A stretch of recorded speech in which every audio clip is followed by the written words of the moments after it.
Essa aula então, pessoal. Agora são, né, passamos uns minutinhos aí, mas entrou bastante gente. Estamos com 58 alunos. Tá todo mundo vendo os slides? Sim. Sim. Sim. Vou desligar o Sim. microfone de vocês. Quem tiver dúvida, pode estar ativando aí o microfone. É só para não O ficar professor barulho. Diniz não tá, Diniz tá conseguindo entrar agora, ele acabou de me ligar. Tá, Estava com beleza. problema no portal, acho que agora que tá voltando. Que aula que o senhor colocou no portal, o senhor sabe? Já O link? coloquei a O link? aula. Não, o link. É o mesmo link da semana passada. Eu mandei Tá. no grupo também. Tem o grupo aí de vocês no WhatsApp. Você viu? Não, é que pelo portal aí tem que entrar direto, mas ele já vai entrar já. Se ele Eu entrar falei com pelo ele agora. WhatsApp, no grupo do WhatsApp de vocês, tem o link lá. Fica mais fácil. Não precisa entrar Tá. no portal, porque o portal ele estava com problema agora de Não, ele manhã. acabou de abrir agora o portal, por isso que ele me ligou. Que agora que Ah, conseguiu abrir. fala Mas para ele entrar pelo WhatsApp. tá, eu já Acho que vai ser falei agora. melhor. Tá. Sim, É, senhor. beleza? Posso começar aqui? Sim.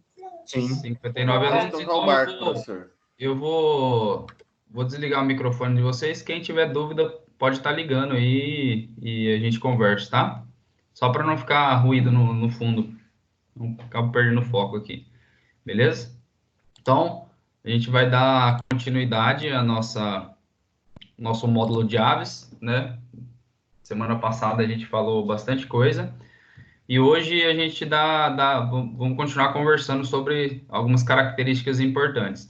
Então, as aves, pessoal, elas, né, com o passar do tempo, o processo de evolução, elas acabaram especializando os membros anteriores em asas, né? Isso foi uma adaptação que ajudou no processo de fugir de predadores, por exemplo, né? Então, eram animais que eram saltadores, e aí eles foram se adaptando e evoluindo esse processo, evoluindo esses membros até conseguir formar as asas, né? E eles conseguirem executar o voo. Então, esse membro anterior dela é basicamente adaptado para isso. Então, elas não conseguem ter apreensão de alimento, não conseguem fazer um movimento, né, com esses membros anteriores. Então, o mecanismo predatório das aves, elas vão se concentrar nos pés, né, nas patas e nos bicos. Então, as aves, elas têm vários tipos de pés, né? Cada família de ave, ela apresenta um pé diferente. Então, tem aqueles animais que são andadores, né? Que vão apresentar um pé chamado de anisodáctilo, tá? São esses dedos para frente, ó, segundo, terceiro e quarto para frente, e o dedo primeiro, número um, para trás, tá? Existem as aves que são nadadoras, que são as sindáctilas, tá? Existem as agarradoras, que são as pamprodáctilas, as trepadoras, que são as heterodáctilas, tá? E as que têm facilidade de empoleirar, né, tanto na horizontal quanto na vertical, então elas têm facilidade de subir galhos na vertical, principalmente na vertical, que são os zigodáctilos, tá? Alguns exemplos para vocês, então um animal anisodáctilo, né, que são aqueles andadores, as galinhas, né, muito fácil de a gente identificar, né, são aquelas aves que ficam ciscando, né, então elas têm os pés adaptados para isso, né, as codornas também, né, são um outro exemplo de animais anisodáctilos. Um exemplo aí de um animal sindáctilo, né, que é aquele nadador, é o martinho pescador. Não sei se todo mundo conhece esse animal, né? E o biguá também. Então ele apresenta, ó, essas membranas interdigitais aqui. Isso vai facilitar com que eles se locomovam na água, tá? Os pampodráctilos, né, que são aqueles animais agarradores, né? A gente tem como exemplo aí os andorinhões, né? Os andorinhões, então, normalmente eles ficam na parede de cavernas ou de locais que tem cachoeira, né? Eles se alimentam ali de alguns insetos, musgo, que ficam algas, né? Que ficam na base da rocha, né? Então, eles têm as patas adaptadas para conseguir se agarrar nessas rochas, né?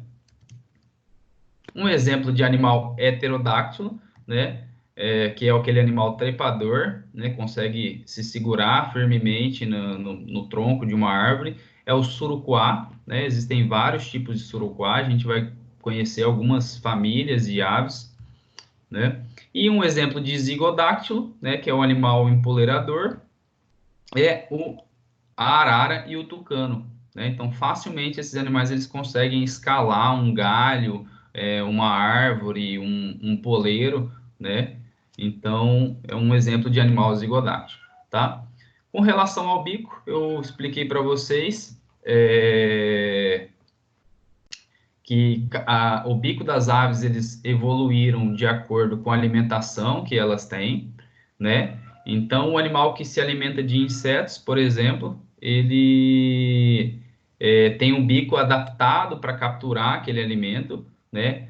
Aquele que se alimenta de grãos, por exemplo, a mesma coisa. Então, ele tem um bico adaptado para quebrar os grãos, né? Aquele que retira invertebrados de uma superfície, de um orifício, também tem o bico adaptado para isso, né? Para rasgar o cadáver, né?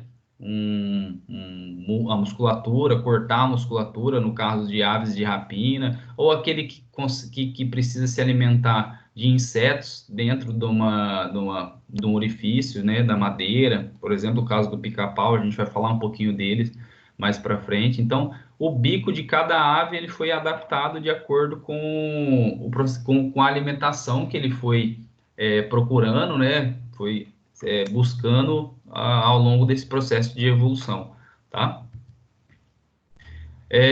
Existem vários tipos de locomoção das aves. Então, existem aves que são as aves terrícolas, tá?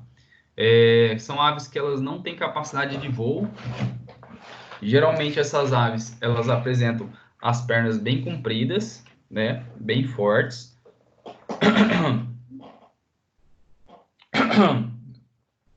Elas apresentam uma redução dos dedos, tá? Isso facilita no transporte delas e na corrida. Então, são animais que são muito velozes, podem atingir aí até 70 quilômetros por hora, né? Para vocês terem uma ideia.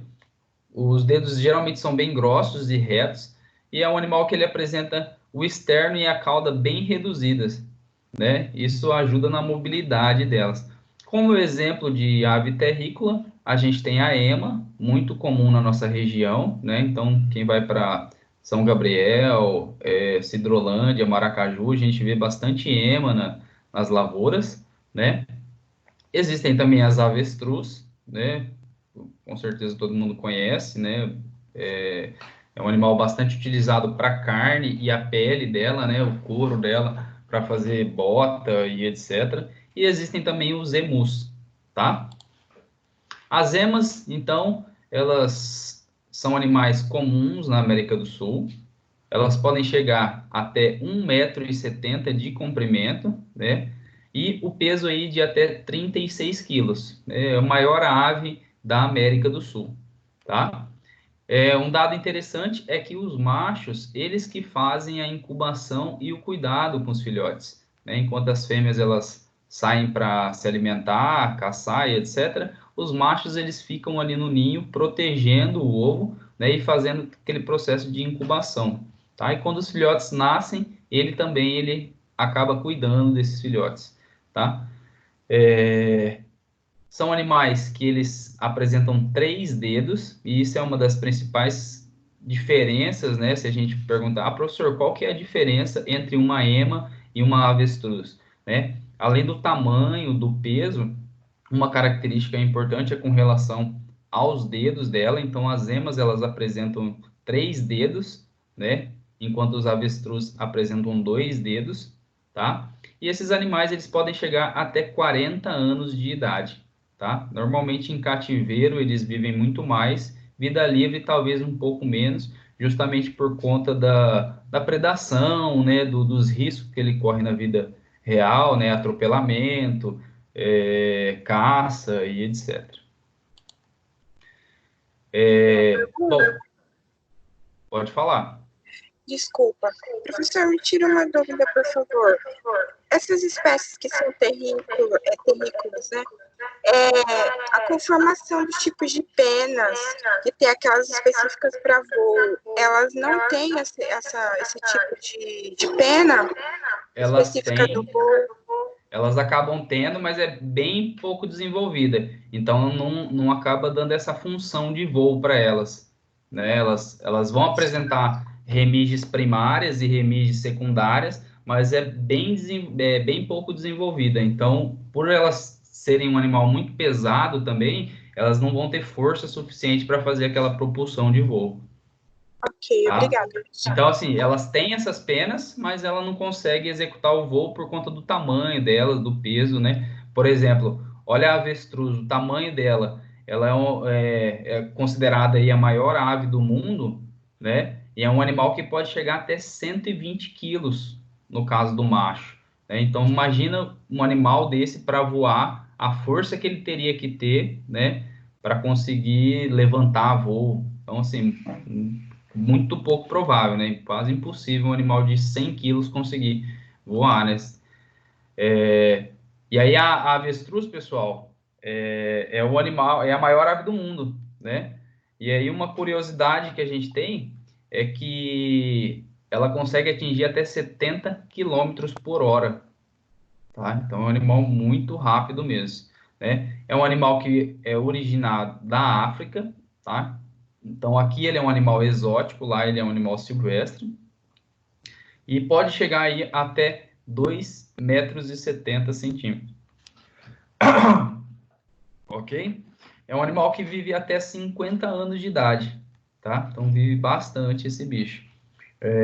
Normalmente no frigorífico eles vão viver menos, eles são abatidos aí cerca de 12 meses, né? 1 ano de idade, então eles são abatidos. Em vida livre eles viveriam até 50 anos, 40 anos, dependendo do animal, né? Da chance dele. E aquela característica que eu mostrei para vocês, ó. No caso das emas, elas apresentam 3 dedos, né? Já as avestruz, elas apresentam 2 dedos, tá? Isso aqui facilita mais ainda no caso da locomoção, né? Por isso que é um animal que consegue atingir aí até 70 km por hora velocidade, tá? E os emus, né? É um animal originado da Austrália, tá? Ele tem aí, pode atingir até 1,8 metros de comprimento e atingir aí 60 quilos, tá? Tem uma longevidade aí de 20 anos. Aqui em Campo Grande, se eu não me engano, tem uma pessoa que tem um casal de emus, tá? Mora numa chácara, então ele comprou. Hoje em dia você consegue comprar legalizado, né? Esse animal. Então, para quem gosta, é um animal super interessante, bem diferente.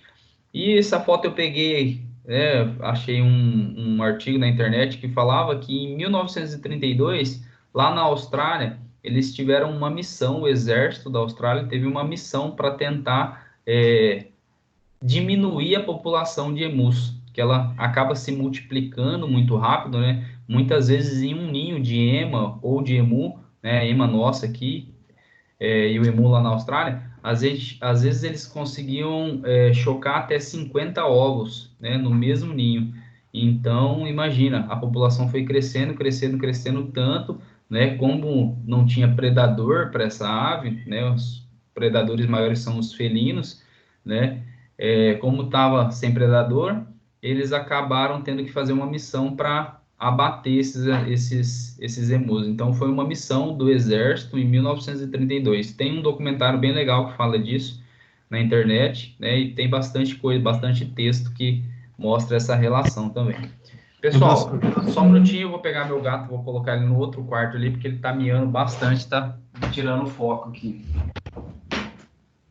Pessoal, pelo amor de Deus, para de miar.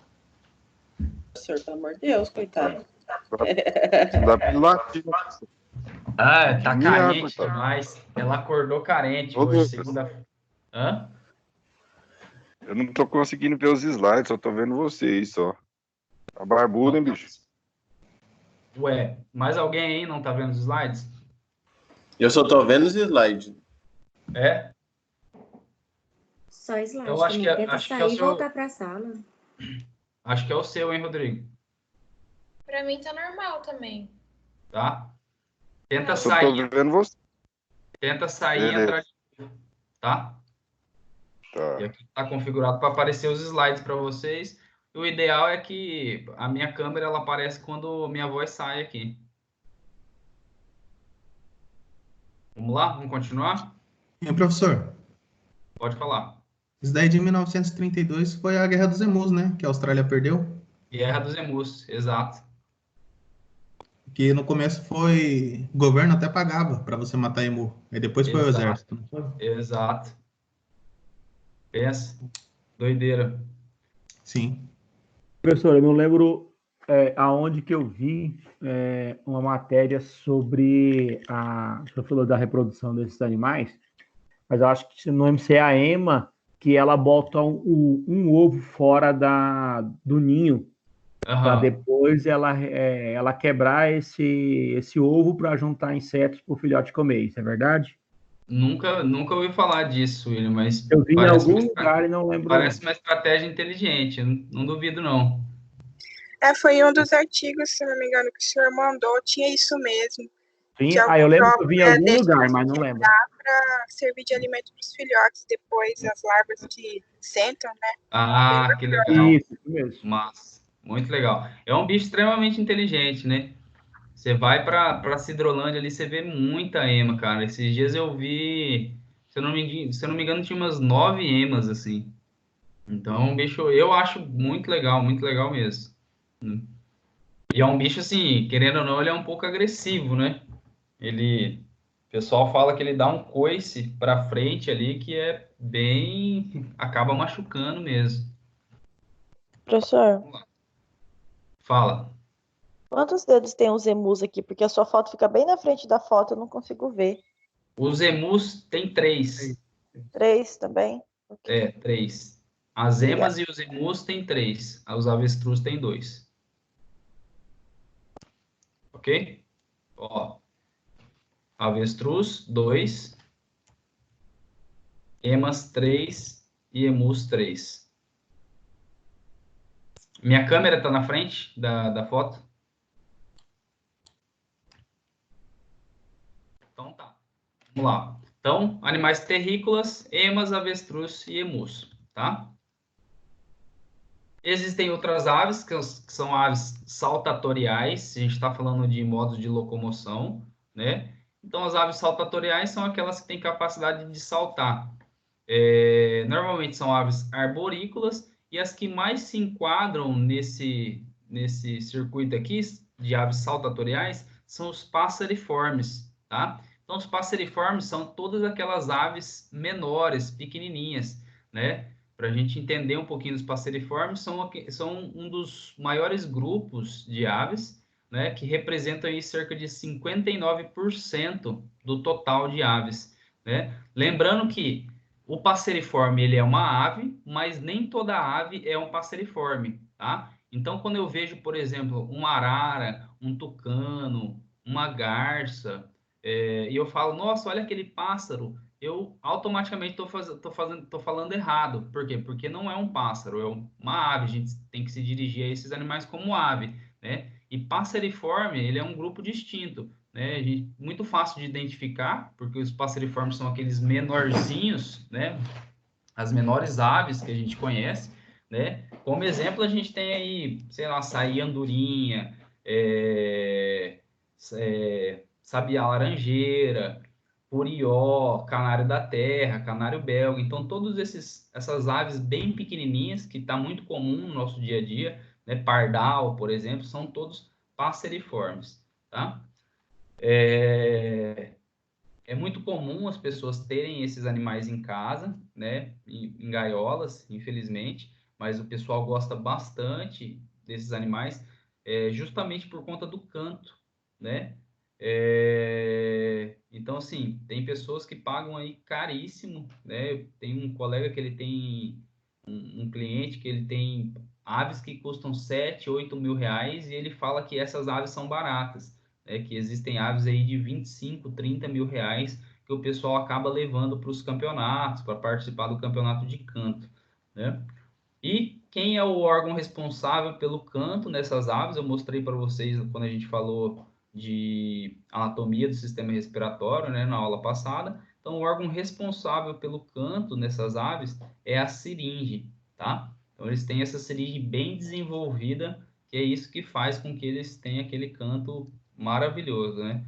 Isso aqui eu achei na internet, então existem campeonatos, né? Esse aqui era um campeonato de 2017, ó, que ele tinha que tava tendo premiações para trinca-ferro, coleiro, canário e curió, né? Então, assim, geralmente os criadores, a galera acaba investindo bastante nesse animal, né? Imagina, o cara paga 8 mil reais, 10 mil reais em uma ave, né? Com certeza ele vai precisar de um veterinário bem competente para cuidar dessa ave dele, né? E existem aves aí muito mais caras, né? Aqui em Campo Grande, eu conheço um criador, o cara tem várias aves aí, então ele gosta bastante, acaba sendo uma paixão.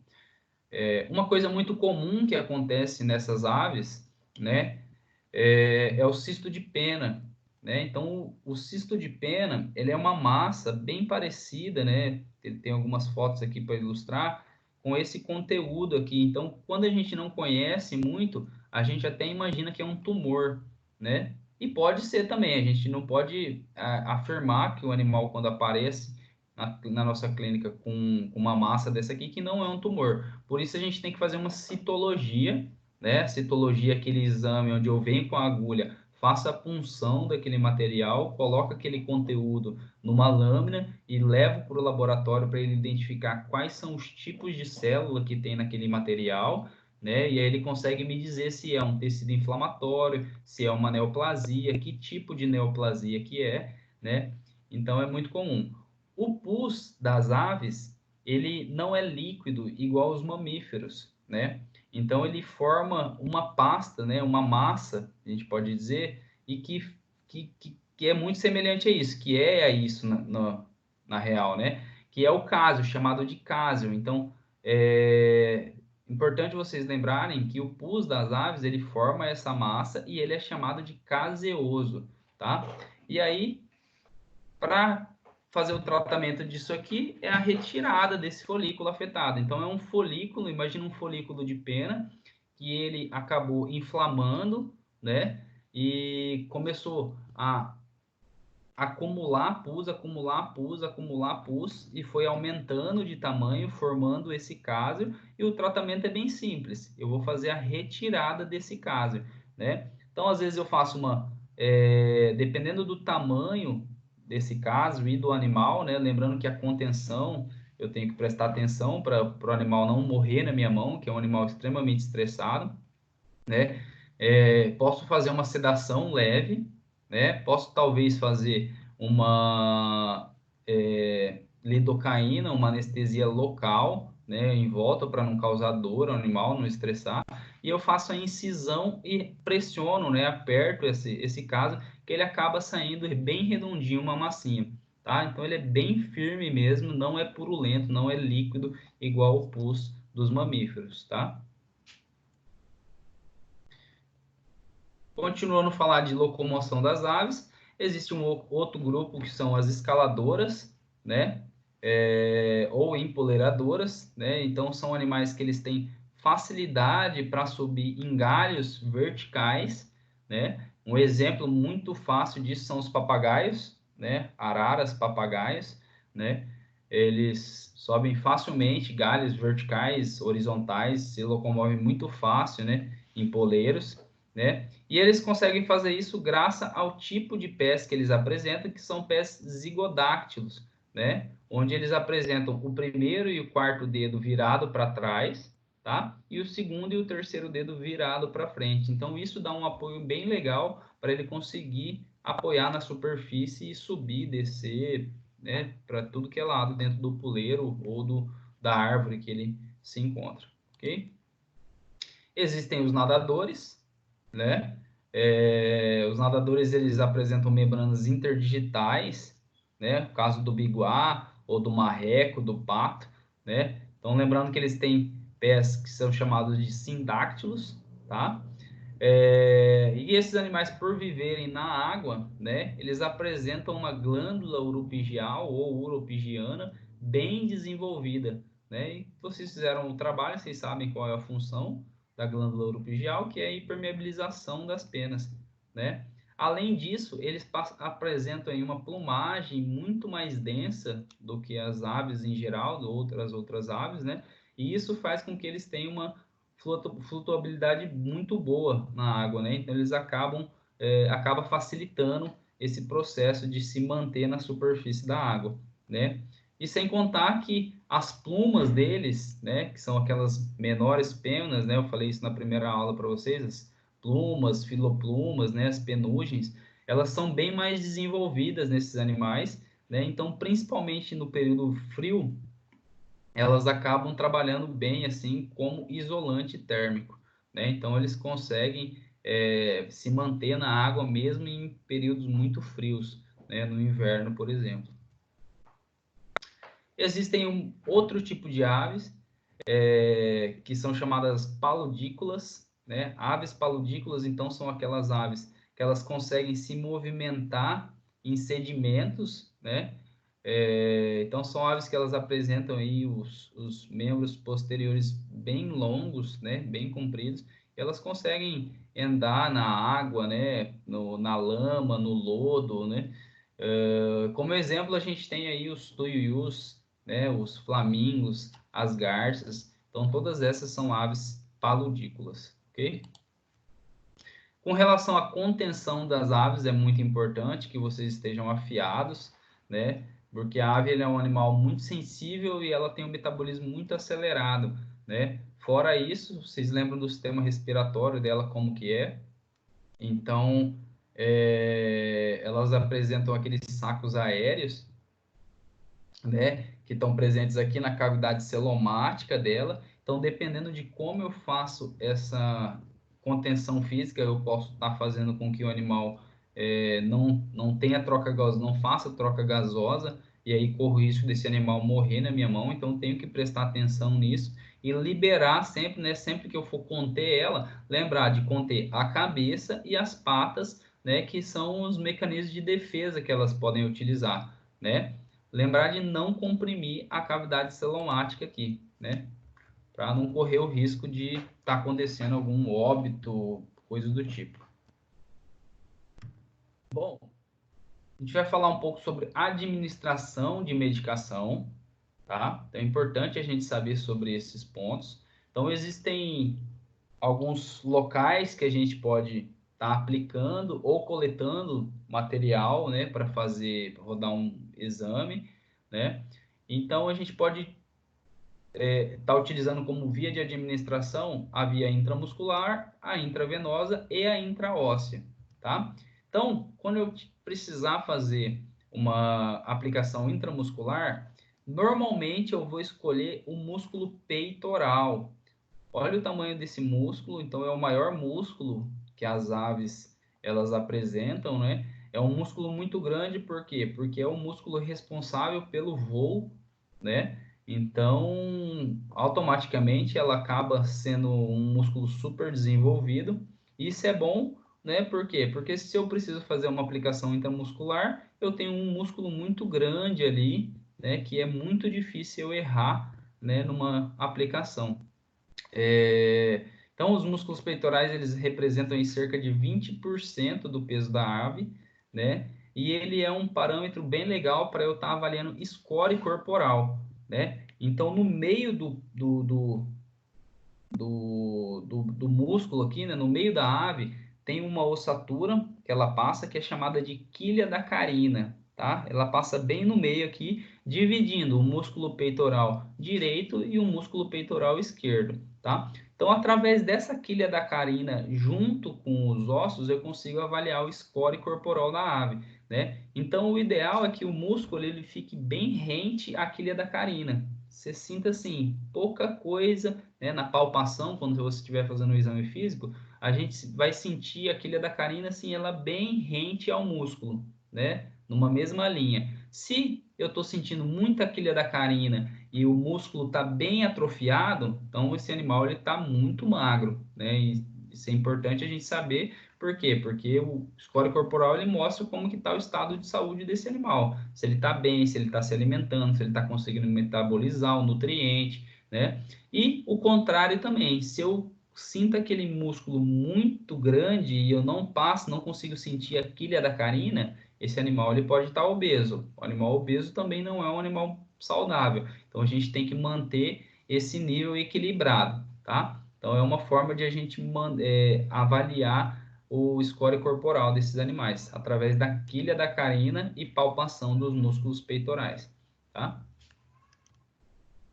Aqui uma foto de um animal que ele apresentava automutilação. Então, automutilação é uma coisa muito comum em psitacídeos, né? Isso aqui pode estar relacionado com vários fatores, como fatores de estresse, alimentação inadequada, recinto inadequado, né?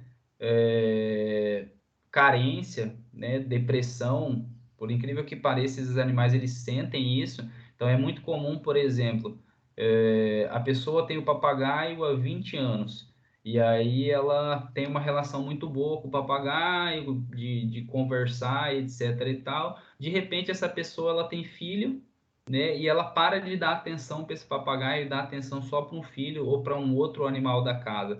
Esses animais eles acabam sentindo isso e acabam entrando num período de estresse onde eles começam a fazer a automutilação. Então eles começam a retirar as penas, né? O próprio bico ali, eles começam a bicar e retirar as penas com o folículo piloso, né? Então eles retiram toda a pena e ficam assim, todo peladinho, tá? Eu acabo trazendo essa foto aqui porque ela é uma foto legal para a gente mostrar o músculo peitoral. Então é toda essa região aqui, ó, tá? Então, ó, aqui tem o esquerdo e aqui o direito, né? E aqui no meio passa a quilha da carina. Então, assim, com relação à score corporal desse animal aqui, tá legal, né? É um animal que ele não tá muito magro, a gente não consegue ver a quilha da carina bem proeminente e não tá muito obeso, senão ele ia estar mais arredondado aqui, a gente ia conseguir perceber, né? Então, o score corporal dele tá legal, o problema dele é outro, né? O problema do estresse, né? Manejo alimentar, e aí você tem que analisar junto com o proprietário, tentar entender o que está acontecendo com esse animal, né? Pode ser estresse alimentar, pode ser de manejo, pode ser de higiene, recinto, né? Então, existem várias causas, tá? Aqui, uma outra foto para mostrar a quilha da carina, ó. E aqui já é um animal que eu fiz necropsia semana passada, vou falar para vocês desse caso daqui a pouco, né? Mas eu trouxe essa foto aqui só para mostrar para vocês como é um animal que estava muito magro, né? Então, a diferença, o score corporal desse animal aqui está muito magro mesmo, né? Então, olha, quase não tem músculo peitoral, você palpa aqui, você já sente o externo dele, né? Então, é um animal que apresenta um score corporal bem deficiente aqui para gente, tá? Então, uma das vias de administração que nós falamos é intramuscular, ok? Onde a gente vai utilizar o músculo peitoral. A gente pode estar fazendo também a administração de medicamentos através da via intravenosa, tá? Então, ela tem algumas vantagens, como, por exemplo, recuperação rápida. Então, se você precisa entrar com uma droga de emergência, a via intravenosa ela é muito mais rápida a absorção dela e o resultado que a gente espera do que a intramuscular, né? Ou do que a subcutânea.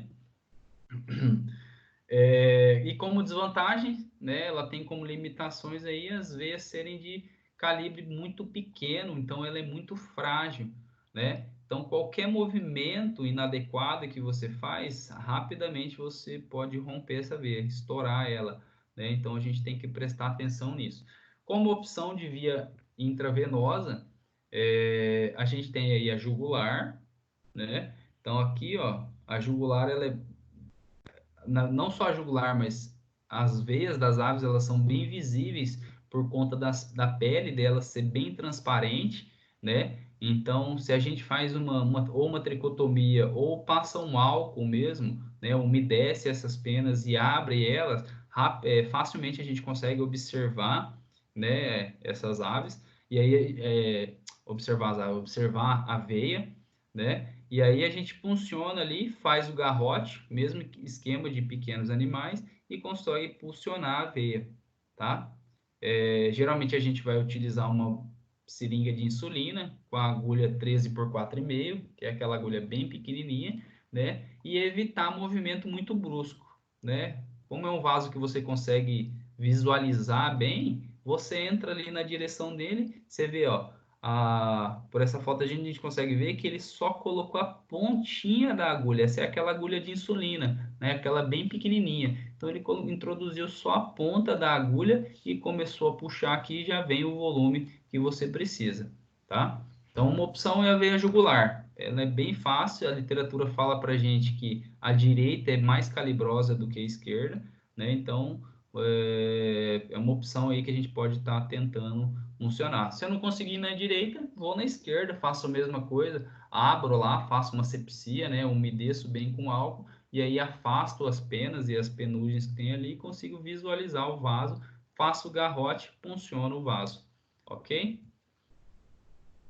Bom, uma outra opção é a braquial, né? Então a braquial ela passa ali dentro da asa, né? Então eu puxo aqui as asas, né? Na verdade eu puxo uma asa só, a outra eu mantenho contida, né? Junto com o animal. E ela passa aqui, ó. Vocês lembram do esqueleto da ave? Então é o húmero, rádio una e as falanges. Ela passa rente a essa ossatura, né? Então vocês podem prestar atenção nesse vaso aqui, ó. Ela tá passando aqui.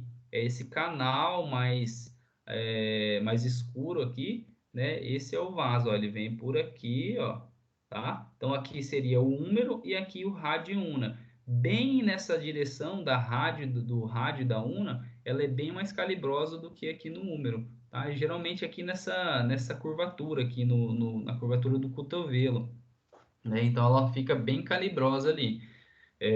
Muitas vezes a gente não precisa nem fazer o garrote desse vaso, porque ele fica bem visível. Então a gente só tem que ter um pouquinho de delicadeza para entrar com a pontinha da agulha. Lembrar que eu não introduzo toda a agulha, porque é muito fácil de romper, né? E aí eu consigo funcionar numa boa ali, tá? Isso aqui é em aula prática, então o pessoal coletando dos animais que a gente faz atendimento. Assim que voltarem às aulas, a gente vai estar fazendo as aulas práticas e vocês vão poder coletar também, ok? Aqui mais um exemplo, ó. Conseguem ver o vaso aqui, ó? Ó, bem roxinho, tá? Então ele é bem visível, né? Lembrando que a pele das aves ela é bem transparente, então isso facilita a gente visualizar o vaso, tá?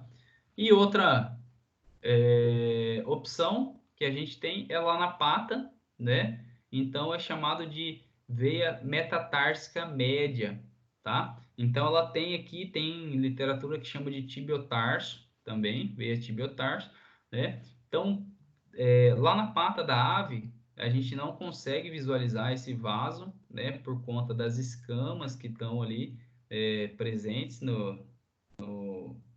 na pata desses animais, mas a gente consegue sentir um suco que passa no osso dela. E o vaso está dentro desse suco. Então a gente vai anatomicamente, vai no sentido dela anatômico, tá? Lembrando que as escamas elas têm uma direção, né? Então elas estão todas encaixadas e viradas para baixo, e aí eu entro com a agulha sempre entre as escamas. Nunca eu perfuro uma escama, tá? Lembrando que a escama ela é um tecido queratinoso, então se eu tentar perfurar ela, facilmente a minha agulha vai perder o fio, né? Então isso vai dificultar quando eu chegar lá no vaso, né? Se ele tiver, se a agulha tiver sem fio, né? Vai ser um pouquinho mais difícil de eu conseguir funcionar ela assim, sem que estoure o veio, né? Lembrando que é muito comum nas aves a formação de hematoma quando eu estouro um vaso, né? Então é importante sempre tentar fazer uma compressão, né? Uma compressão eficaz no vaso, né? Para tentar evitar que cause esse hematoma, principalmente na jugular e na ave, tá? É um hematoma, lógico, com o passar de algumas horas ali, o próprio organismo ele vai absorver, mas assim, caso o proprietário veja um hematoma na ave que não está muito legal e ele levou para você examinar, imagina, Ele levou a ave para você examinar e a ave volta com um baita de um hematoma na região do pescoço. Então, assim, acaba que não é um trabalho muito legal, assim, então a gente tem que tentar evitar isso ao máximo. Pode acontecer? Lógico, pode acontecer, né? Mas se a gente trabalhar com uma certa destreza ali, a gente consegue evitar esses problemas. Uma outra dica que eu dou é a gente pressionar uma pedrinha de gelo. Então, fez a coleta da ave, aí no final da coleta pressiona um pouquinho de gelo ali, isso vai conseguir resolver o problema. Isso eu estou falando no caso se estourar um vaso, né? Porque se você conseguir coletar numa boa, entrou com a agulha, coletou e tirou, fez a compressão ali, dificilmente fica um hematoma. É mais no caso de romper um vaso, tá? Bom, a gente pode fazer, no caso de uma emergência, né? O animal chega chocado para a gente, desidratado, passou por um incidente, um trauma, um atropelamento, coisa do tipo. Então, a gente precisa entrar com uma medicação de emergência para tentar reanimar esse animal. A gente pode estar com uma opção aí, a via intraóssea, né? Geralmente, a gente utiliza essa via quando o animal está muito debilitado e a gente não consegue pegar um vaso intravenoso, ou a gente precisa de uma coisa mais rápida e não dá tempo de ficar tentando ali na jugular ou na braquial. Então, a gente pula, já vai direto lá para a intraóssea. Então, a intraóssea, geralmente, a gente vai utilizar a una proximal. Então, vocês lembram aqui, ó, rádio e una, né? Eu entro com a una proximal nesse sentido, tá? Do cotovelo para frente, ou eu posso estar usando tibiotarso cranial, tá? Então, esse osso aqui, eu entro nesse sentido, ó, sentido da seta, tá? Por que eu não faço intraósseo em húmero ou fêmur? Vocês lembram disso? Eu não vou fazer por quê? Por conta dos que o húmero e o fêmur, eles são ossos pneumatizados. Lembra? Eu falei para vocês da aula passada? Então, são ossos que eles têm contato com os sacos aéreos. E aí você imagina eu fazer uma aplicação de fluido, por exemplo, intraóssea no húmero dessa ave, né? Ou no fêmur. Eu vou estar enchendo o saco aéreo ali dela, né? Que é o sistema respiratório, vou estar enchendo de líquido e, consequentemente, eu vou matar esse animal afogado, né? Ele não vai conseguir fazer a troca respiratória ali. Então, por isso que eu tenho que evitar esses ossos, tá? Não posso fazer aplicação intraóssea nem no fêmur, nem no húmero, tá? Existem outros ossos que são pneumatizados, mas são ossos menores que a gente não faria aplicação intraóssea mesmo se eles fossem maiores. Ok? Então, sempre eu vou escolher a una proximal, né? Vou acessar ela pelo cotovelo e tibiotarso cranial, ok? Bom, eu posso fazer contenção química nas aves também.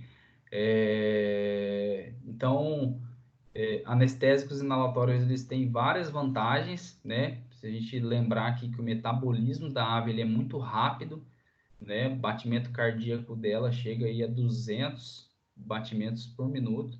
Então, essa é uma vantagem, por quê? Porque ela metaboliza muito rápido, né? Então, eu coloco ela na máscara, rapidinho ela cai, mas se eu tiro a máscara, rapidinho ela volta, né? E esse é um ponto importante que eu tenho que dizer. Essa ave, ela estava com folículo, ó, de pena, então foi retirado esse folículo, né? Por isso que ela está por essa máscara, está passando por esse procedimento. E eu tenho que prestar muita atenção nesse lance de o metabolismo dela ser muito rápido, né? E eu correr o risco de perder o meu animal, né? Porque como o metabolismo é muito rápido, eu coloco a máscarazinha ali, de repente o animal respirou, perdi ele. Então eu tenho que tomar cuidado para não aprofundar muito o animal. Então tem que estar sempre monitorando, né? Uma forma legal de monitorar através do Doppler, né? O Doppler vascular. Então eu posso estar auscultando o batimento cardíaco ali dela. O Doppler, ele, né? Eu vou mostrar uma foto para vocês, mas ele é um aparelho onde tem um fonezinho que eu passo um gel e conecto ali perto de um vaso do animal e eu consigo estar monitorando a frequência, né, auscultando essa frequência cardíaca, se está muito acelerada ou se está parando. Então, é uma maneira legal de estar monitorando isso, tá? Anestésicos comuns que a gente utiliza, alotano e o isoflurano, tá? Esses são os mais comuns aí, né? O mais comum de todos é o isoflurano, né? Que normalmente a gente utiliza aí para fazer procedimentos com anestesia inalatória nas aves, tá? A gente pode também usar anestésico dissociativo nas aves.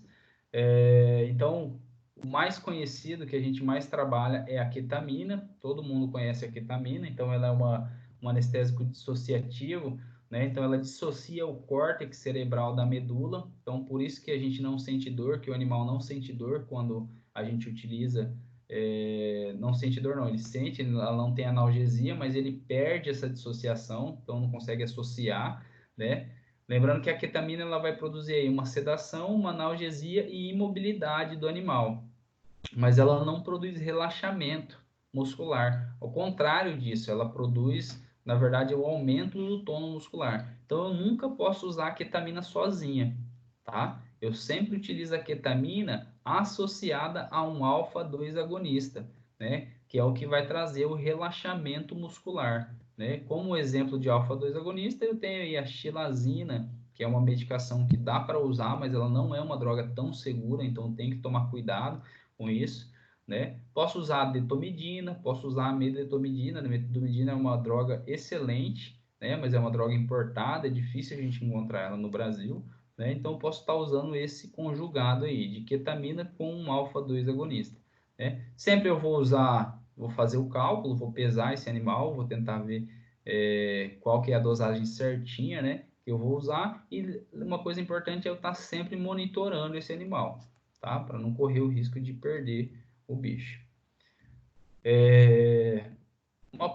Outra coisa importante, outro ponto importante, é com relação ao material de coleta, né? Então, se a gente precisa fazer um exame hematológico, precisa rodar um hemograma, né? Eu vou coletar sangue da ave, e aí eu já mostrei para vocês a opção que a gente tem, né? Acesso venoso, então pode ser a jugular, pode ser a braquial, pode ser a metatársica média, também chamada de tibiotarso, né? Por alguns autores. Então, posso coletar sangue desses vasos.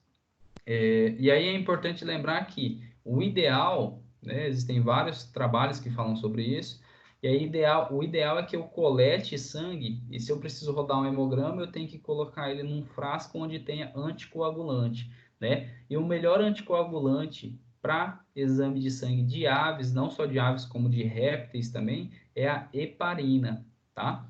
Então, se eu tenho a opção de utilizar a heparina como anticoagulante, se eu tiver o frasco heparinizado ou uma seringa heparinizada, isso vai facilitar bastante o trabalho do pessoal no laboratório, né? Se eu não tiver opção, tudo bem, pode usar o EDTA, só que o EDTA ele tem mais chance de causar hemólise, né? De quebrar as hemácias e dar uma alterada no exame da ave, né? Por isso que a gente escolhe, então, a heparina, tá? Como forma como anticoagulante para a gente rodar um exame delas, ok?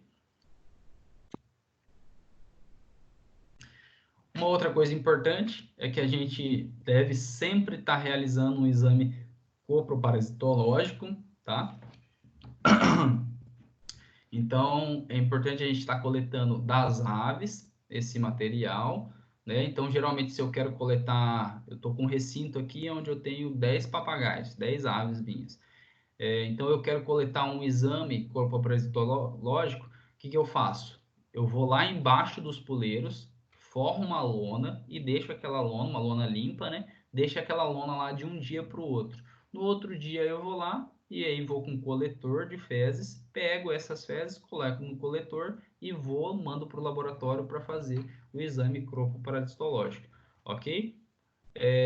Nesse exame eu vou identificar quais são os tipos de parasita, né? Se é um nematoda, se é um cestoda, se é um trematoda, né? Então, vou conseguir identificar através dos ovos e até mesmo através do parasita, muitas vezes, né? Então, eu consigo identificar o tipo de parasita que está infectando aquele animal, e aí eu entro com o protocolo mais adequado para aquele parasita, né? Então, eu posso entrar com levamisol, posso entrar com praziquantel, posso entrar com febendazol, né? Então, geralmente eu passo um vermífugo manipulado e eu manipulo levamisol com praziquantel e febendazol, porque ele consegue pegar aí todos os trematodas, cestodas e nematodas, tá? Então, ele pega um conjunto já de parasitas.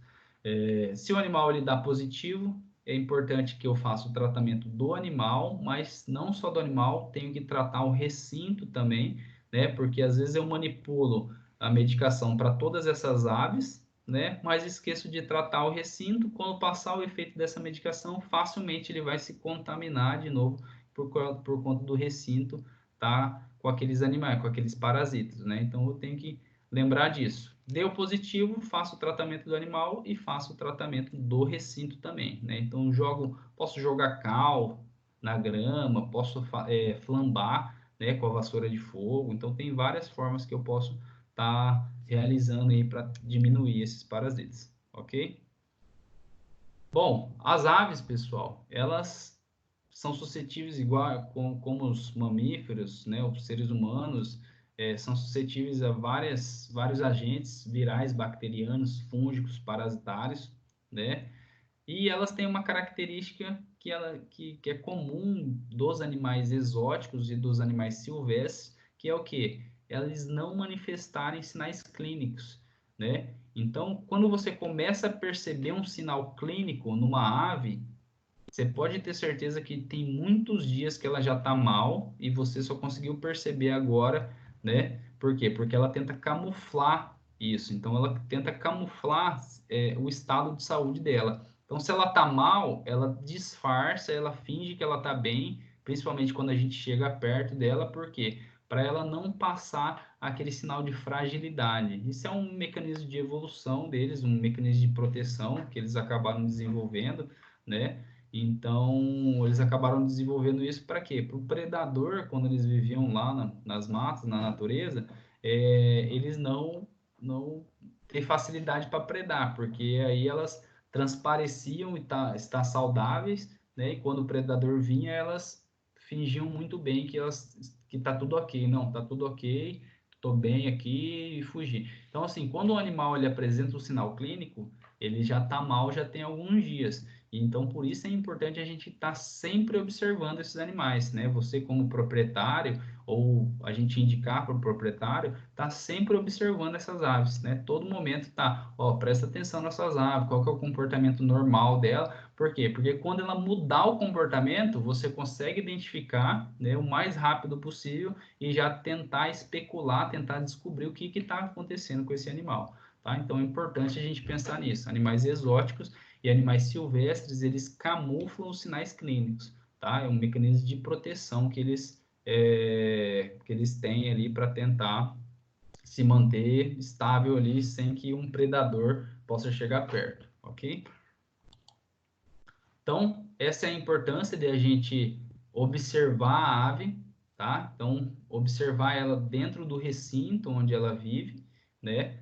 E o que a gente vai observar? A gente vai observar como que está a postura desse animal, como que estão as penas, se elas estão eriçadas, se elas estão com uma coloração diferente, se elas estão quebradiças, né? A gente vai avaliar a respiração dela, se ela está ofegante, né?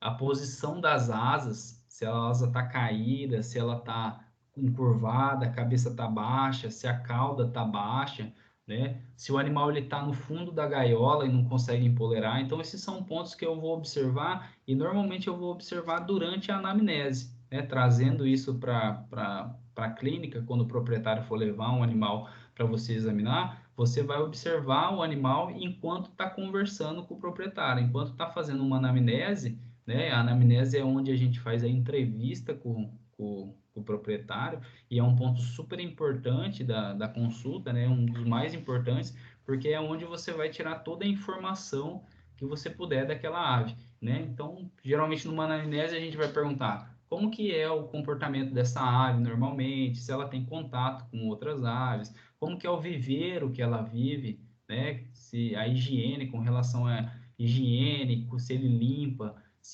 qual que é a frequência com que ocorre a limpeza, quantas aves vivem no viveiro, quantas apresentaram aquele sintoma, né? De onde que veio o animal, se ele tem uma origem, né, de procedência, né? Qual que é o tipo de alimentação. Então, numa anamnese, é a hora que você tem para conversar com o proprietário, né? E tirar toda a informação possível. Isso vai ajudar vocês na hora de medicar, de tratar ela, né? Vocês vão entender o histórico, vão tentar fechar um diagnóstico mais certo ali, mais certeiro, tá? Então, a anamnese é quando a gente pergunta tudo que a gente pode perguntar. É a hora de bater papo com o proprietário, né?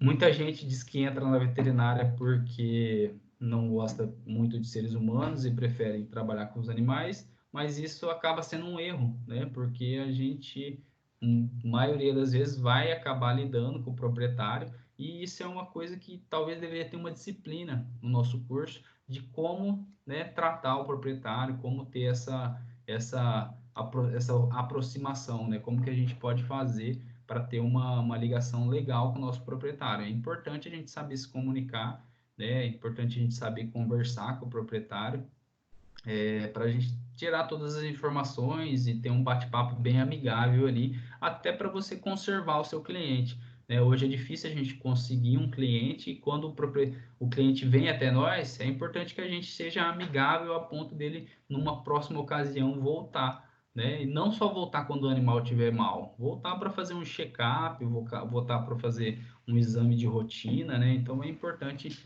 esses pontos, tá? Essa parte da comunicação, é importante que vocês desenvolvam isso, tá? Porque a parte da anamnese, se a gente não fizer uma anamnese boa, a gente corre o risco de acabar diagnosticando errado esse animal, né? E isso vai trazer outras consequências, né, que não são muito legais, e você vai acabar perdendo o seu cliente, né? E aí é aquele ponto. Quando você faz uma coisa boa, ela demora a caminhar, né? Porque as pessoas não falam, demoram elogiar os outros e passar essa coisa para frente. Agora, quando você faz uma coisa que não é muito boa, isso vai muito mais longe, né? Então, a gente tem que tomar cuidado com essas coisas, né? E por isso é importante a gente saber se comunicar, né? Se comunicar claramente com o proprietário, né? Ter uma relação aberta ali, conversar bem, com os pontos dos is, os pingos dos is bem, bem claro, né? Então, a anamnese, a hora da anamnese é a hora de fazer isso, tá? Depois da anamnese, o que a gente vai fazer? Durante a anamnese, a gente já está observando o animal, né? Enquanto o proprietário está falando com você ali, contando o histórico, por que ele trouxe o animal, a gente continua observando o animal durante esse período, e depois que terminou a anamnese, você vai observar mais de perto, né? Antes de pegar o animal ainda. Então, você vai observar como que está a higiene, se está de acordo com o que o proprietário relatou, né? Isso aqui é muito mais fácil você observar quando você vai fazer a consulta a domicílio, né? Porque muitas vezes você chega lá e a gaiola está do jeito que é naturalmente, né? Geralmente, quando o proprietário vai levar o animal para você, eles dão uma garibada na gaiola, limpam tudo, chega lá impecável para você, né? Então, é uma forma de camuflar como que é realmente na casa, né? Mas é um dado muito importante. Então, o que a gente vai observar? A gente vai observar a higiene, né? Como que tá a gaiola, se é uma gaiola que ela tá limpa ou se ela tá mais ou menos limpa, se ela é lavada mesmo, se tem crostras, né, nessas barras aqui da gaiola de fezes, de resíduo alimentar, né? Como que tá a disponibilidade dos objetos ali dentro, né? Então, comedouro, bebedouro, a higiene desse bebedouro, se ele está limpinho ou se ele já está com limo, né? Com aquela alga, como que está o comedouro também, né? Se tem enriquecimento ambiental, então a gente vai observar os poleiros, como que está esse poleiro, tem algum brinquedinho para ele brincar, para ele se desestressar, né? Qual que é a alimentação fornecida? É uma alimentação adequada ou é uma alimentação que o cara compra no supermercado, só semente de girassol, por exemplo, né? E o animal, ele toma sol, é uma outra coisa importante, né? Ou então ele fica só num ambiente fechado, com pouca luz, pouco vento. Então, todos esses pontos a gente tem que perguntar na hora da anamnese e começar a observar antes de fazer o exame físico, tá? Então, antes de eu pegar o animal na mão, eu começo a observar e chegar perto dele e ver o comportamento, ver a atividade, como que ele está dentro desse recinto, se ele está se movimentando bem, se ele está caído no fundo da gaiola, tá? Então, tem que prestar atenção nesses pontos.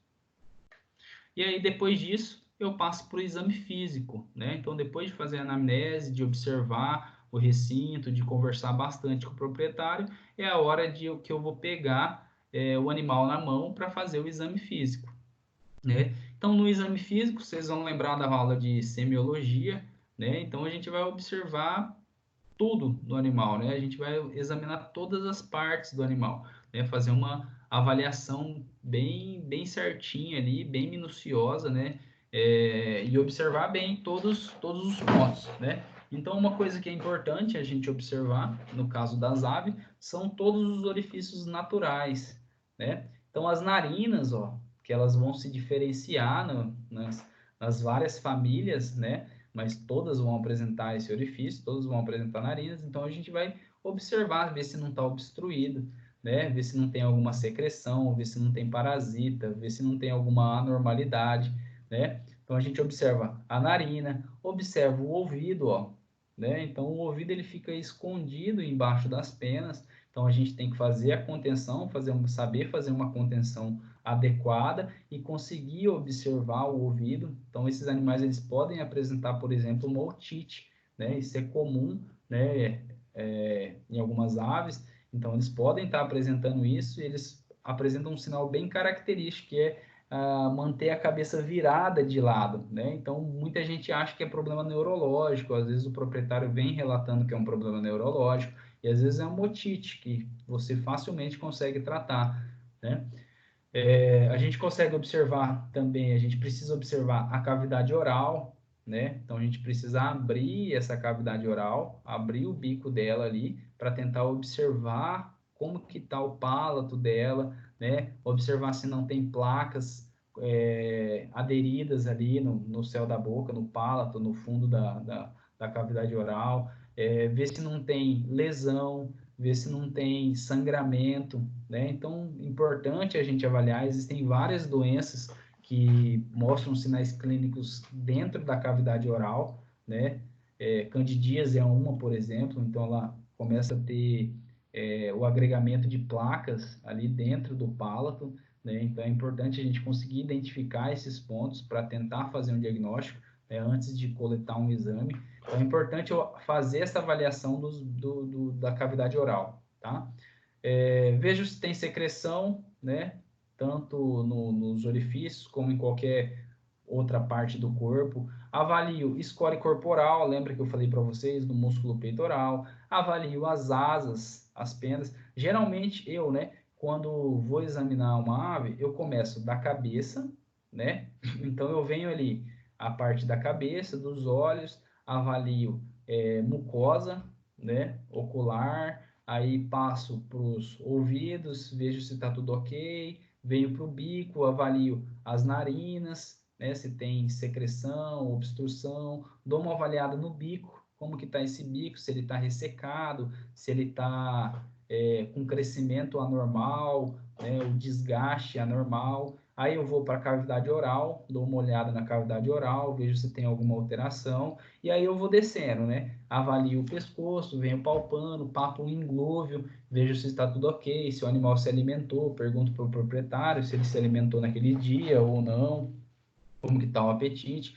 Então, as aves que apresentam inglúvio facilmente, no caso do papagaio e arara, a gente consegue palpar e sentir o conteúdo ali dentro, né? E aí eu venho descendo, avalio o score corporal dela, né? Através da quilha da carina, e aí eu vou para as asas, passo para as asas ali e vou palpando húmero, radiuna e falanges. Geralmente eu vou palpando dessa forma aqui, ó, palpando as duas asas iguais, né? Por quê? Porque eu vou associando uma com a outra, né? Então eu venho palpando ali e se tiver alguma alteração eu acabo vendo por comparação, né? Eu comparo a esquerda com a direita, venho palpando então húmero, radiuna e falanges. tá? Abro, fecho ela, vejo as articulações, se está tudo ok, se tem crepitação, tento ver se tem formação de calo ósseo, caso o animal teve alguma fratura, se tem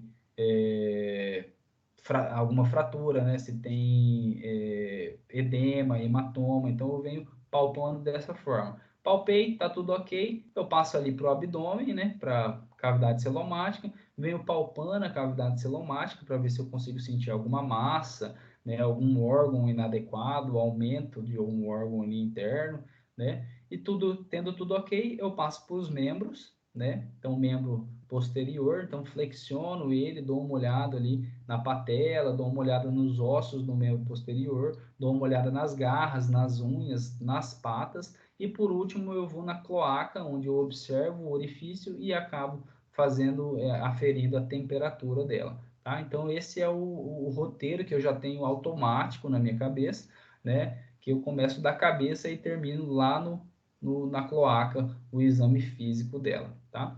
Lembrando de frequência cardíaca e respiratória, é importante a gente aferir, né? Então a gente pode estar auscultando ela, né? Às vezes é muito difícil a gente auscultar certinho,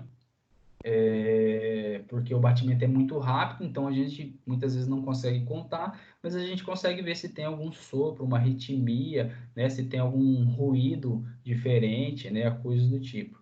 Né? Outra coisa importante é que com a auscultação a gente consegue escutar o sistema respiratório dela, então se tem líquido, se tem cásio, né? A gente consegue analisar também através da auscultação, ok? Palpação do abdômen, como eu falei para vocês. Então, esse é um animal que eu mostrei a foto ainda há pouco para a gente falar sobre score corporal. Um animal que estava super magro, então a quilha da carina dele estava bem proeminente, né? E esse animal ele apresentava um aumento, né? No final da cavidade celomática, ali, próximo à cloaca, ele apresentava esse aumento de volume aqui. Então, é muito importante a gente fazer a palpação do abdômen do animal, dessa parte da cavidade celomática, justamente por isso, né, para a gente tentar entender se o animal está com alguma alteração ali, algum órgão, né, se tem uma massa, se tem um tumor. Isso aqui, só para vocês terem uma ideia, não dava para visualizar a distância, então o animal, quando ele estava na gaiola, né, empoleirado na gaiola, você olhava, ele estava aparentemente normal, né? Ela ficava escondida embaixo das penas, essa massa, esse aumento de volume aqui, e a gente só conseguiu identificar quando palpou o animal. Então, era um exame de rotina que o proprietário queria fazer, e aí, nesse exame de rotina, na palpação, a gente identificou que tinha uma massa, um aumento de volume ali. Então, essa é importante a gente pegar o animal. Então, tem que pegar o animal, não dá para a gente examinar ele só à distância. Por quê? Porque a gente não vai conseguir avaliar o score corporal, não vai saber se o animal está gordo, se ele está magro, ou se ele está com alguma anormalidade, né? Se, no caso que se estava com aumento de volume, né? Acabamos fazendo um raio-x e um ultrassom, né? Então, mostrou para a gente o que era o aumento de volume, a gente desconfiava de ser um tumor, né? Eu não quis puncionar porque fiquei com medo de ser alça intestinal, de ser uma hérnia, né? Então acabou que a gente não puncionou por conta disso. Precisava fazer mais um exame, o proprietário não quis fazer esse exame, e aí passou alguns dias, o animal veio a óbito, e aí assim que ele morreu, o proprietário me ligou, eu fui lá, busquei o animal para fazer a necropsia, e era alça intestinal, então o animal estava com uma hérnia, né? Para a gente corrigir essa hérnia aqui era só um procedimento cirúrgico, né? Então a hérnia ela é um extravasamento da alça intestinal para o subcutâneo ali, né? Através da parede da musculatura do abdômen ali, da cavidade celomática. Então essa musculatura ela se rompeu, criou um orifício onde passou o intestino e ficou no subcutâneo, né? Era um procedimento fácil de corrigir, né, relativamente fácil, né, mas teria que ter sido corrigido na mesma semana. Então, passou 2 semanas, o animal, infelizmente, veio a óbito, tá? Então, essa é a importância da gente palpar o animal, tá? Da gente estar sempre ali em movimento com o bicho, né, tentando entender o que está acontecendo com ele e que se a gente tem esse animal nas nossas mãos, né, de uma forma correta, a gente consegue tentar fechar um diagnóstico mais corretamente, ok? Professor, Pode sobre falar. esse posso fazer uma pergunta? Pode. Ele teve, a morte dele foi sepse? Provavelmente, viu? Ele, na verdade, a causa morte não cheguei, né, a identificar, mas ele começou a diminuir a alimentação, então, assim, ele comia, mas comia menos. Então, eu acho que isso foi debilitando, e aí, de um dia para o outro, o proprietário chegou lá e ele tava morto no fundo da gaiola. Então, A outra então, assim, pergunta, a gente faz naquele animal que está tudo, consegue se ver o abdômen sem penas, né? Como que é feita a tricotomia de um animal, se você precisa verificar alguma situação no caso dessa? então, geralmente a gente faz a tricotomia quando já entra para o procedimento cirúrgico. No exame físico de palpação, você não precisa fazer a tricotomia, retirar, né? No caso aqui, eu retirei porque eu fui fazer a necropsia. Então, eu retirei todas as penas do animal, né? Porque eu ia fazer a necropsia já. No caso do exame fazer a palpação, eu não preciso retirar as penas. Eu tirei só para o proprietário queria que eu mandasse uma foto para ele. E aí, como eu fiz a necropsia, eu tive que abrir aqui. Vocês lembram da aula de necropsia do professor Gilberto? Ou da professora Larissa? Então, a gente tira todas, molha a ave, né? Para se tiver algum micro-organismo ali que acaba se expelindo facilmente, ele fique mais fixo, né? A ave com a ave úmida, né? Então molha ela, aí eu retiro todas as penas do peito ali, numa boa, tranquilo, e aí faço o procedimento que eu preciso fazer. No caso aí era necropsia, mas se fosse um procedimento cirúrgico, eu ia fazer bem semelhante, né? Então eu cedo o animal, né? Vamos supor, eu preciso fazer uma cirurgia na cavidade celomática, corrigir essa hérnia, né? Então eu cedo o animal e faço toda a retirada das penas aqui, onde eu vou fazer a incisão, tá? Para ficar uma cirurgia mais limpa. E aí essas penas elas vão demorar mais ou menos cerca de 7 meses a 1 ano para crescer novamente, tá? Entendi, muito obrigada, professor. Tira retando mesmo, né? Você puxa a pena. Puxa, Não usa nada. o animal isso. O animal tem que estar sedado, tá? Porque dói muito. Essa cera quente. Cera quente não é uma boa não, viu? Você usa ela? Só para tirar a barba. Só para tirar a barba? Deus me livre. Então, lembrar disso, o animal tem que estar sedado. Eu já vi Rodrigo um pessoal... sempre maldoso, né? Ó, eu já vi um pessoal que faz retirada de pena das aves, né? Conversando com outro veterinário que trabalha com ave, que eles falam que a dor, porque quando você puxa a pena, você arranca o folículo piloso ali da pena, né? Lembra do cálamo, que é aquela estrutura, né? Que a gente falou que era a raiz da pena, que fica inserida no periósteo da ave. Então, eu já vi autores que eles puxam, né? Para retirar, para fazer privação. Já vi alguns veterinários que fazem isso. E aí, conversando a respeito disso com outros colegas, eles falam que a dor de você puxar uma pena assim é equivalente a gente puxar uma unha nossa, né? Então, assim, é muito dolorido. Então, quando eu tiver que fazer a tricotomia de uma ave, lembrar que ela tem que estar sedada, tá? Porque daí ela não sente nada, depois a gente vai entrar com analgésico, né, anti-inflamatório por conta do procedimento, né, cirúrgico que a gente vai fazer, então isso vai aliviar um pouco a dor dela, tá? Então, lembrar de fazer a tricotomia, o animal tem que estar sedado. Ok?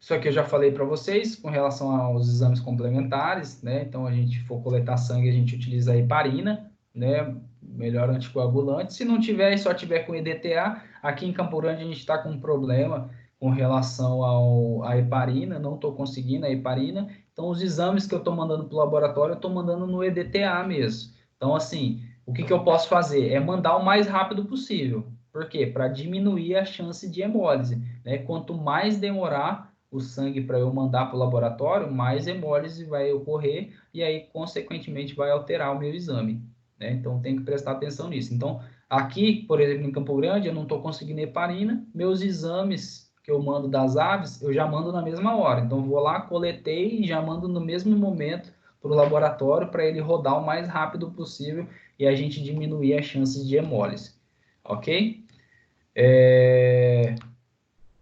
Com relação à auscultação,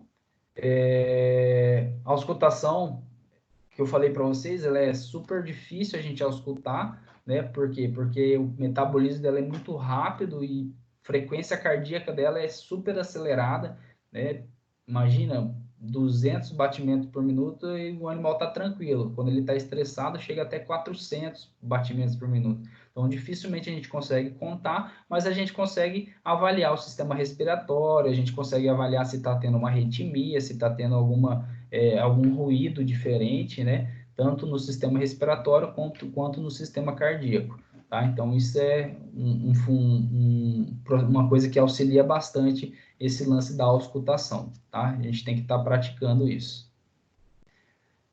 Uma outra coisa legal que a gente consegue avaliar sistema gastrointestinal, né, com relação ao trânsito gastrointestinal, é a radiografia contrastada, né? Então, se eu quero avaliar se o animal está com êxtase de inglúvio, ou se o sistema digestório não está funcionando perfeitamente, então, geralmente, o animal ele chega com um histórico de falta de apetite, você roda um hemograma, está um pouco alterado, uma anemia, você não consegue identificar o que o animal tem, você faz algum exame, tenta ver se é um processo bacteriano ou viral e está tudo ok, né? E aí você imagina que ele pode estar com um corpo estranho, a gente pode estar utilizando a radiografia contrastada, né? Então, a radiografia contrastada, ela é o quê? Eu uso uma solução que é chamada de sulfato de bário, eu uso ela nessa dosagem aqui de 20 miligramas por quilo, tá? Aqui ficou errado, é por quilo.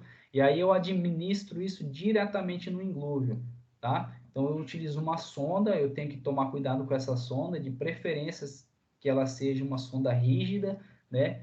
E geralmente eu entro com essa sonda na cavidade oral do animal, então bem na base da língua aqui está a entrada da traqueia e no fundo da cavidade oral já é a entrada do esôfago, né? Então eu entro com essa sonda no esôfago e aí eu consigo sentir ela no inglúvio, então eu consigo sentir a ponta dela palpando aqui dentro do inglúvio. É ali que eu administro o sulfato de bário, tá? E aí eu vou fazendo várias radiografias, né, de 10 em 10 minutos, e aí eu consigo ver na radiografia o circuito que está fazendo aquele sulfato de bário, né? Se ele para em algum lugar ou se ele dá continuidade até sair lá no último órgão, tá? Lá na cloaca, então ele passa por estômago químico, estômago muscular, intestino até o final lá, tá? Então é um exame bem legal que a gente utiliza, radiografia contrastada, ok? Importante a gente fazer realização de culturas bacterianas, fúngicas, né, de secreção, principalmente se eu quero fechar um diagnóstico de uma doença bacteriana ou fúngica. Então, assim, animais que estão com clamidiose, se eu estou no meu recinto lá, percebo que o animal está começando a ficar apático, né, está comendo pouco, está se movimentando pouco, isso está passando para outros animais. Então, é importante eu estar observando o animal, saber disso e já realizar esses exames. Então, além do hemograma, além das análises bioquímicas, avaliação renal, avaliação hepática, é importante que eu faça a realização de culturas, né, para tentar identificar qual agente está causando, né? Então, normalmente eu faço um SWAB, esse SWAB ele pode ser cloacal, pode ser oral, né, pode ser da região onde está tendo uma secreção, por exemplo, né? Então, eu vou mostrar na aula prática como que eu faço o SWAB, né? A maneira certa de fazer um SWAB. E assim, normalmente a gente faz um SWAB cloacal, porque a maioria das bactérias, elas eliminam os agentes ali pelas fezes, né? Então, fica fácil de a gente identificar se o animal está com uma salmonelose, se ele está com uma clamidiose, né? Então, é um exame bem legal que a gente tem que inserir na nossa rotina, tá? E lembrando aquele lance, quando eu vou, né, a gente não tem uma disciplina de empreendedorismo na nossa grade, mas é importante eu lembrar que quanto mais exames eu peço, isso vai me auxiliar no meu diagnóstico, né? Então, eu vou lá, fiz a consulta, né? Então, eu peço um hemograma, um bioquímico e uma cultura bacteriana, né? Para a gente que é veterinário, esse valor é um valor muito baixo que a gente vai passar para o veterinário. Então, a gente acaba colocando uma porcentagem, aí vai de acordo com cada veterinário, o valor dessa porcentagem, mas você acaba ganhando, né? Em cima disso também. Então, por exemplo, um hemograma a gente paga aí para o laboratório cerca de R$20, a gente pode cobrar um pouquinho mais, né? O exame bioquímico é a mesma coisa, então a gente vai pagar na faixa de 15, R$20 no exame bioquímico, a gente cobra um pouquinho mais. No caso da cultura bacteriana fúngica, acontece a mesma coisa. Então, assim, querendo ou não, numa consulta, você foi consultar um animal, você cobra o valor da sua consulta, né? Você que escolhe, né? R$100, 150, 200, o valor é você que vai decidir, né, quanto vale a sua consulta, né, de acordo com a sua experiência. Fora esses R$150 que você ganhou da sua consulta, esse valor que você ganhou da sua consulta, você vai ganhar em cima do hemograma, você vai ganhar em cima do exame bioquímico, da cultura fúngica. Então, querendo ou não, se você for somar tudo, no final dessa consulta, você gastou ali 1h30 consultando esse animal, 1h, 1h30, no final dela você saiu aí com,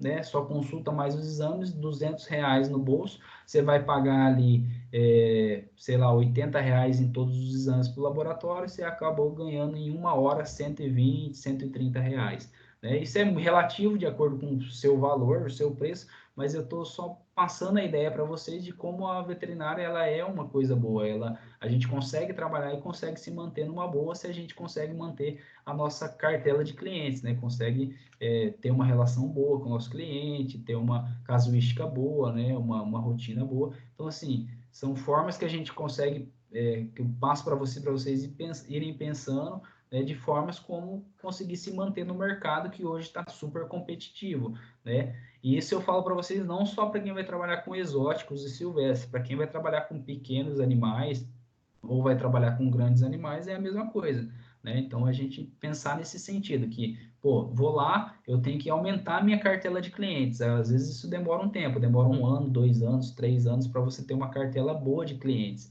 né? Mas todo cliente que chegar para você, se você tratar ele bem, conseguir resolver o problema do animal dele, que é o mais importante, é por isso que ele está te procurando, com certeza ele vai te procurar novamente e vai te indicar. E aí você vai montando a sua cartela de clientes, vai fazendo o seu nome e aí, consequentemente, vai acabar tendo sucesso na profissão, seja trabalhando com pequenos, grandes, animais exóticos, o silvestre, esse pensamento a gente acaba utilizando para tudo, né? Então é uma coisa bem interessante que é legal vocês estarem pensando, ok? E o exame corpoparasitológico, isso aqui é uma coisa de rotina, importante a gente fazer pelo menos aí de 6 em 6 meses, né? Para estar auxiliando aí, sempre vermifugando. A vermifugação é importante que a gente faça 2 vezes por ano, né? Mas às vezes a gente não precisa dar aquele coquetel de vermífugo, a gente pode fazer o exame coproparasitológico, identificar qual parasita que tem ali e dar uma medicação específica para ele, tá? Fica melhor do que a gente dar medicação que nem havia necessidade ali. Às vezes a gente faz um coquetel de praziquantel, febendazol, levamisol para pegar cestoda, trematoda e nematoda, mas às vezes ele só tem nematoda, então a gente pode entrar só com o princípio que resolve aquele problema. Não precisa o organismo dele estar metabolizando aquelas outras drogas, né, sobrecarregando o organismo com drogas que ele nem está precisando realmente, tá? Então são coisas que a gente tem que pensar. Bom, hoje eu vou parar por aqui, tá? São 9h15. Semana que vem a gente vai começar a falar sobre as principais famílias, né, de aves silvestres da nossa região, e aí a gente dá continuidade nessa aula, ok? Se alguém tiver alguma dúvida, quiser falar alguma coisa. Professor, Alô, sobre o quê?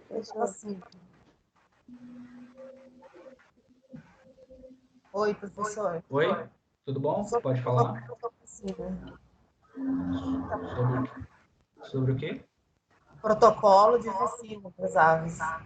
Então, isso é muito relativo. Existem algumas vacinas para galinhas, né? Mas a gente não tem muito recurso aqui em Campo Grande, tem pouca coisa sobre vacinas. A gente tem vacinas, eu acho que para galiformes. Acho que a galera que vai trabalhar com exótico vai saber responder melhor, né? Eu, particularmente, não conheço muitas vacinas para as aves, viu? Então, isso não vai cair em prova, né? Não, protocolo de vacina não, né? Acabei nem comentando sobre isso. Ok, obrigada, professor. Por nada. Ô, Lucas, o tema da próxima aula está em qual encontro? Vou colocar no 10, tá? 10. Essa aula de hoje eu vou colocar no 9.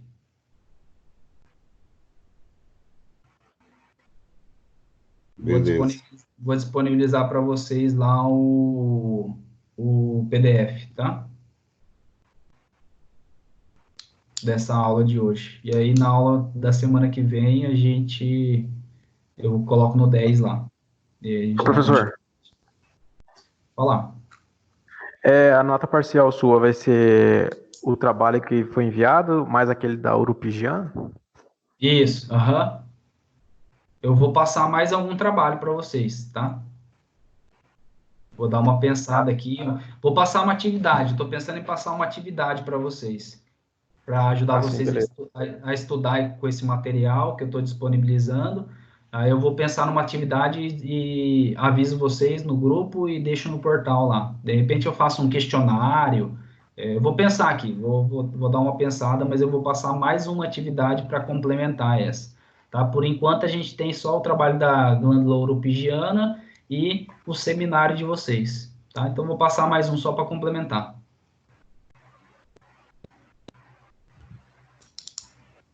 Beleza, falou, professor. Valeu. O seminário é para hoje mesmo ou é aquela outra data lá? Tem que mandar hoje, até hoje. Porra, Areco, você tá onde agora que tá falando isso? A Areca tá aparecendo mais na aula aqui, no online, do que presencial, hein, Areca? Tá Tava de jogando parabéns. sinuca. Tá no time. Professor. Quando é rede social, ele apresenta. Ah, ele gosta. Promoters. Algumas pessoas estavam falando que precisa montar slide. Precisa mandar junto? Precisa. Aham. Monta os dois, tá? A apresentação em slide e o trabalho escrito em forma de artigo. Entendi. Obrigada. Manda os dois lá, que eu vou estar olhando os dois.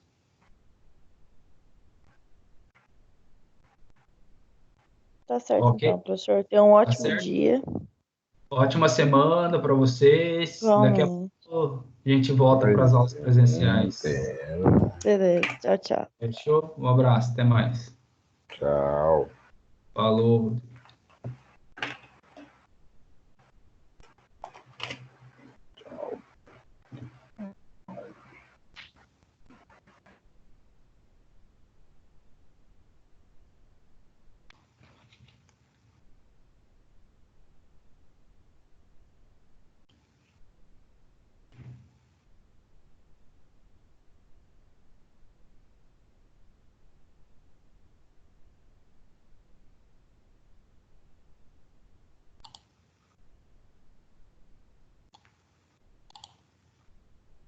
Professor Lucas, Oi.